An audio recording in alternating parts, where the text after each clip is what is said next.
Bapak dan saudara yang berbahagia yang dirahmati Allah Subhanahu wa taala. Tetapi berbeda dengan orang yang dia tidak sengaja dalam hal hubungannya kepada Allah. Rajulun takallama fis shalah. Ada orang yang berbicara di dalam salat, yadhunnu anna hadzal kalam jaiz, yang menyangka bahwasanya berbicara itu boleh.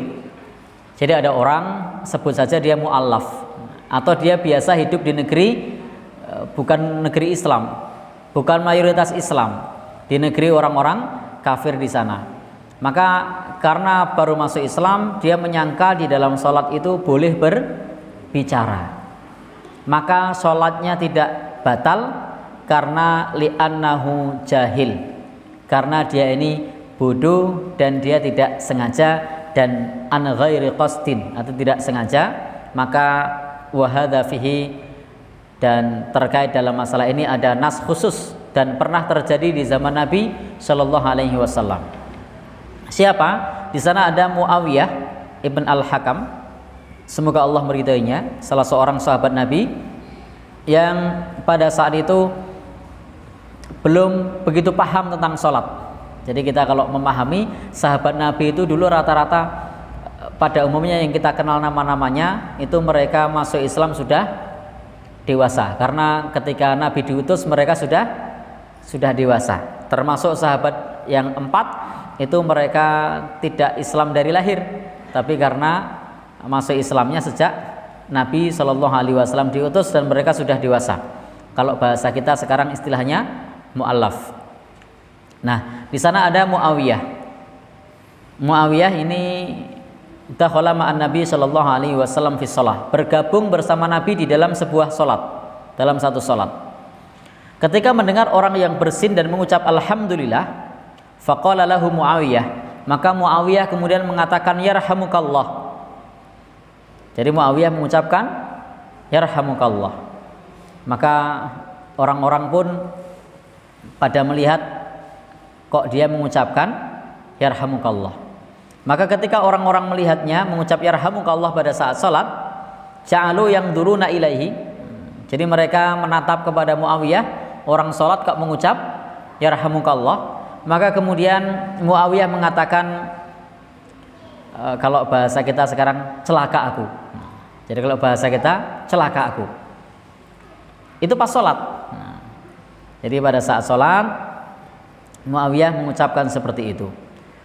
Maka mereka para sahabat Rasulullah Sallallahu Alaihi Wasallam yang sedang sholat, faja'alu yatribuna ala afkhadihim, mereka memberikan isyarat dengan menepuk pahanya sebagai isyarat untuk diam, untuk tidak berkata. Nah, tetapi apa yang terjadi? Pada saat selesai sholat, Rasulullah Shallallahu Alaihi Wasallam kemudian memanggil atau menegur sahabat Muawiyah dengan mengatakan, inna hadhihi shalah la yaslu fiha syai' min kalamin nas. Sesungguhnya sholat ini tidak boleh ada perkataan manusia. Innama hiya takbir wa tasbih wa qiraatul Quran. Tetapi di dalamnya adalah takbir, tasbih dan juga bacaan Al-Quran. Ini yang diucapkan oleh Rasulullah Sallallahu Alaihi Wasallam. Tetapi lam ya'mur bil i'adah. Muawiyah tidak diperintahkan untuk mengulang sholat. Jadi Muawiyah tidak diperintahkan untuk mengulang sholat. Kenapa kok tidak diperintahkan? Annahu lam ya'murhu bil i'adah. Walau kanatil i'adah wajibah alaihi li amrihi biha kama amara alladzi la sebagaimana perintah Rasul sallallahu alaihi wasallam kepada orang yang tidak tumakninah di dalam salat. Nah, ini sehingga nanti ada hukum yang berbeda antara orang yang melanggar perkara yang haram dengan meninggalkan kewajiban. Kalau melanggar perkara yang haram, yang dilarang, orang berbicara pada saat salat haram apa tidak? Haram. Orang berbicara pada saat sholat dilarang apa tidak? Dilarang. Tetapi Muawiyah berbicara, apa yang diucapkan? Yarhamukallah. Kemudian dia bilang apa lagi? Celaka aku. Tetapi Rasul tidak perintahkan untuk mengulang sholatnya. Jadi Rasul tidak perintahkan untuk mengulang sholatnya. Ini menunjukkan bahwasanya karena Muawiyah tidak sengaja, sahabat Muawiyah radhiyallahu an ini tidak tahu, maka ini termasuk perkara yang dimaafkan. Tetapi berbeda kalau terkait dengan kewajiban. Bapak dan saudara yang berbahagia yang dirahmati Allah Subhanahu wa taala, contohnya adalah kalau ada orang yang sedang sholat, lalu orang tersebut meninggalkan kewajiban. Pada saat sholat, salah satu yang wajib adalah tumak ninah. Jadi pada saat sholat itu salah satu rukun yang tidak boleh ditinggal, yang wajib adalah tumak ninah. Kalau untuk tumak ninah ini, meskipun dia tidak tahu, Nabi perintahkan untuk mengulang. Jadi ada farojul alladzi ja'a, ada orang yang datang wasalla dan dia sholat dan dia tidak tumak ninah fi sholatihi, di dalam sholatnya. Qala lahun Nabi sallallahu alaihi wasallam, maka Nabi kemudian berkata, irji fasol fa innaka lam tusol, ulangilah, sholatlah dan kamu belum sholat. Faroja'a wa sholla, kemudian dia ini kembali dan melaksanakan sholat, tetapi sekali lagi dia tidak tumak ninah. Thumma ja'a fasallama ala nabi, maka kemudian dia datang lagi kepada Nabi mengucapkan salam lagi. Maka Nabi mengatakan, ulangilah, sholatlah, kamu belum sholat. Irji fasol fa innaka lam tusol, sampai terjadi 3 kali. Jadi orang ini sampai mengulang sholatnya 3 kali. Salasa marrat, jadi 3 kali. Begitu sudah 3 kali, walladzi ba'asaka bil haq, demi zat yang mengutusmu dengan hak, aku tidak bisa lagi sholat yang lebih baik dari ini. Maka kalau begitu fa'alimni, ajarkan kepadaku. Maka beliau sallallahu alaihi wasallam kemudian mengajarkannya. Ini menunjukkan tidak ada udzur bagi orang yang mengaku bodoh terhadap perkara yang wajib. Jadi tidak ada udzur, tidak ada maaf bagi orang yang tidak tahu dalam perkara yang wajib. Maka kalau ada orang yang mengatakan tidak tahu dalam perkara yang wajib, maka dia tidak ada udzur. Contoh dalam kasus tumak ninah ini, Rasul sampai perintahkan mengulang sebanyak 3 kali, baru kemudian diajarkan. Tetapi berbeda ketika seseorang dia tidak tahu dalam perkara yang haram.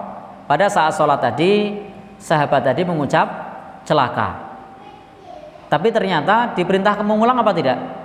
Tidak. Bapak dan saudara yang berbahagia yang dirahmati Allah Subhanahu wa taala, ini adalah contoh yang terjadi di zaman Nabi Shallallahu alaihi wasallam. Dan kalau kita buat contoh-contoh yang lain juga mungkin terjadi. Contoh lain yang dibuat oleh pensyarah kitab ini, ada rajulun yusolli, ada orang yang sedang sholat, fasta'dzana alaihi rajul, maka ada orang yang minta izin. Jadi dia sedang sholat di rumah, lalu ada orang yang minta izin atau mengetuk pintu, tok tok tok, assalamualaikum misalnya, atau yang lainnya. Faqala, atau misalnya dia mengatakan adkhul, apakah aku boleh masuk misalnya. Lalu kemudian dia mengatakan tafaddal, silahkan. Dia lupa annahu fi shalah, bahwasanya dia sedang sholat. Batal apa enggak sholatnya? Ya, batal apa enggak? Tidak. Ya, dia sholatnya tidak batal karena dia lupa. Kecuali dia sengaja pada saat sholat, kemudian ada yang ketuk pintu. Wah, khawatir kalau dia pulang, lalu dia mengatakan silahkan, karena khawatir kalau nunggu sholatnya pulang, maka ini batal. Tetapi karena pada saat sedang sholat, sedang Allahu Akbar, sedang sholat, ada yang ketuk pintu, dia refleks, monggo. Batal apa enggak? Tidak. Jadi tidak batal. Dengan catatan dia lupa ketika dia mengatakan tafaddal, silahkan. Padahal dia lupa kalau dia sedang sholat karena refleksnya tadi.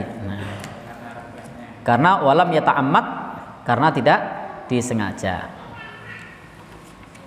Dan ini tidak berdosa karena dia tidak sengaja.